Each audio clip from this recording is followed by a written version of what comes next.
Hi friends, Krista here. Thank you for stopping by Books and Jams again today. I'm so excited that you are here. It is time to talk about my TBR for Historathon 3.0.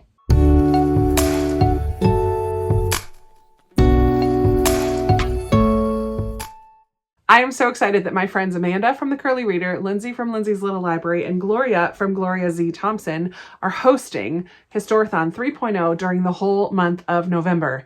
And they have come up with such a cute way to come up with your TBR. They're calling it a stitch in time, and each of your books are connected to the book before if you decide to use this way of choosing your TBR. I, of course, decided to join in the fun. Why not? So I have a stack of books here.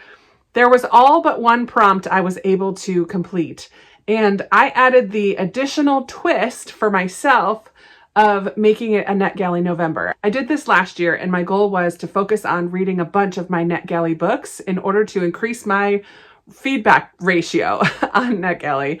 I've done a really good job of increasing that ratio over the last couple of years. And so this year, all of the books in this stack are books that I have currently on Netgalley. So if I can get through even half of this stack, that would be amazing.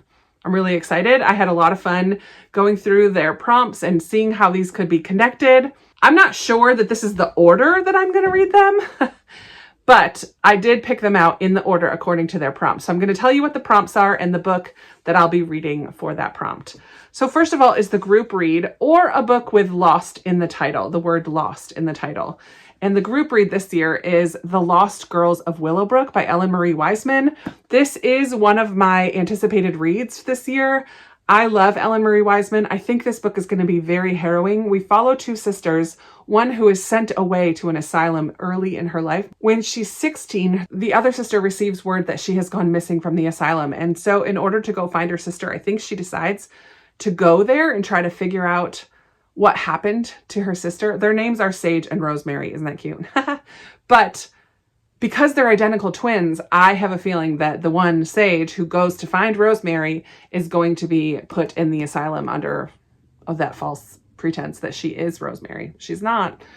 What happened to Rosemary in the 1970s, Geraldo Rivera did a kind of expose on Willowbrook and a couple other asylums that I watched on YouTube. Once I learned about this book, it's pretty harrowing. I've already heard from people that it's pretty dark and it's pretty intense. It's going to be a difficult one, but I also am very excited to read it. I think it's going to be so good. I believe Ellen Marie Wiseman is going to do a great job with it. I'm glad that this is the book that the girls picked for the group read. I'm definitely going to be reading that one. The next prompt is to read a book that's set in a different country from your previous book. So this was set in Staten Island in New York, so the United States. So I'm going to be picking up Godmersham Park by Jill Hornby. This takes place in England. And this one is kind of related to the Austens. It's set in 1804, and we follow a governess who works for the Austen family and then becomes friends with Jane and Henry, and their lives kind of intertwine. I love the idea of a nanny, like governess. That's my job in real life. And I love anything connected to the Austens. I just think this is going to be so good. And then the next prompt is read a book with a similar cover as your last book. This was a difficult one, but if you look at the two houses on those covers, they almost look exactly the same. Not really, but they both feature a house on the cover. I'm going with it. And so I have The Whalebone Theater by Joanna Quinn. In this one, we follow Christabel and her brother Digby, really. She's kind of unloved in her home. Her family, her step-parents throw all of these big parties and leave her out of it, as well as her siblings. But one day, this whalebone washes ashore on their land, on their property. She kind of stakes her flag and it claims it as her own. And she and her brother and sister, I think mainly Digby, her brother, turn it into this theater, and they have a lot of fun play acting and coming up with stories and storytelling. And then as they get older, they are both conscripted. They both have to go and fight in the war, and I believe they both become spies, and somehow their play acting kind of plays into their roles as adults, young adults. So I'm excited for that one.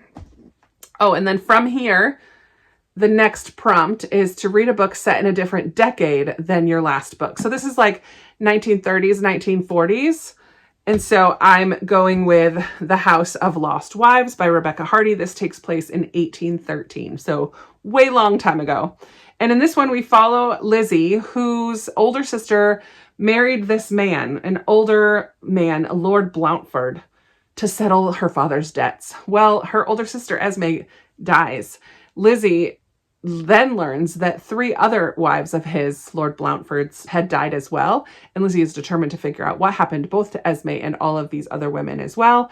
So she, I think, is going to marry him, become his next wife. What? And then when she arrives at the manor, she uncovers a twisted web of secrets, not least that she is to be the 5th mistress of this house. Yet once she gets there, she realizes that she's going to be, she realizes that those other women had died as well. So a bit of a mystery. I'm really excited. I'm really excited for that one. Marissa, Anne, Pansy, Esme. What happened to the 4 wives who came before her? Dun, dun, dun. Oh yeah, from here, read a book whose author's last name starts with the same letter as the author of this book. So an H. I had a couple choices for this, and I decided to go with this one, Churchill's Secret Messenger by Alan Hladd. This is, again, going to be a World War II, London, 1941. We're going to follow a female spy. She's recruited for the Special Operations Executive, a secret British organization that conducts espionage in Nazi-occupied Europe. A riveting World War II era story of courage and daring as a young woman is drafted into Churchill's overseas spy network. So female spies is an aspect of World War II that I enjoy reading about. The next prompt from here is read a book with fewer pages than your last book. This one has 395, so that's pretty easy to do less. I picked up the Orphans of Mercy House, which has 275, I think, 270 something. And this is by Marty Wingate. I always love a book with orphan in the title, first of all. So we're in the 1950s, late 1950s. We follow Olive, whose only love never returned from World War II. She's alone, she's penniless, and then her childhood friend, Marjorie, arrives to claim her inheritance, Mercy House. And together they're going to turn it into the town's only lodging. Marjorie hires Olive to run the establishment, but then I guess the house is going to have secrets and mysteries and dangers of its own. I'm really looking forward to that one. The next prompt is to read a book with a protagonist of a different race than your last book. So this is English from the UK. And I didn't have any protagonists of people of color in this stack. And so I picked The Spanish Daughter by Lorena Hughes. This is about a young woman from Ecuador and Spain. Not as different as it could be, but it's what I had from the stack I'm choosing from today. So in this one, we follow a young woman, Puri, who lives in Spain, and her dad had a huge cocoa plantation in Ecuador, and I believe he dies and leaves the plantation to her. So she has to go to Ecuador to run the plantation, and a mercenary is sent to murder her aboard the ship, accidentally kills her husband, Cristobal. I don't want to read anymore because I feel like that's already giving away a lot of information. So we're going to learn about the cocoa business, cacao business in Ecuador and in Spain. Should be good. This was on my anticipated reads list, I believe last year or 2 years ago. So I'm excited to get to that finally. The next prompt is to read a book by an author who blurbed or reviewed your previous book. And I don't have that prompt. I'm just not doing it because I'm sticking to my Netgalley. I do have a book, like this is by Chanel Cleaton, and I do have a couple Chanel Cleaton books I could read, but I wanted to stick with my Netgalley book, so I'm not doing that. So I'm skipping that prompt and going right to the last one. Read a book with the same number of letters in the title as your last book. And surprisingly, this is kind of kismet, this book has 18 letters in the title. So does The Mayfair Bookshop by Eliza Knight. This is one that I did for a try a chapter quite a while ago, and I do want to give this one a go. It's going to follow Nancy Mitford in the kind of the 1920s in New York, 1930s, excuse me, and follow the Mitford sisters. I'm not chomping at the bit to read this book. I didn't love the first chapter. It's kind of like privileged people, partying lifestyle in the 1930s and 40s, but I am interested still, and it has 18 letters, and it's on my Netgalley, so I could read that one.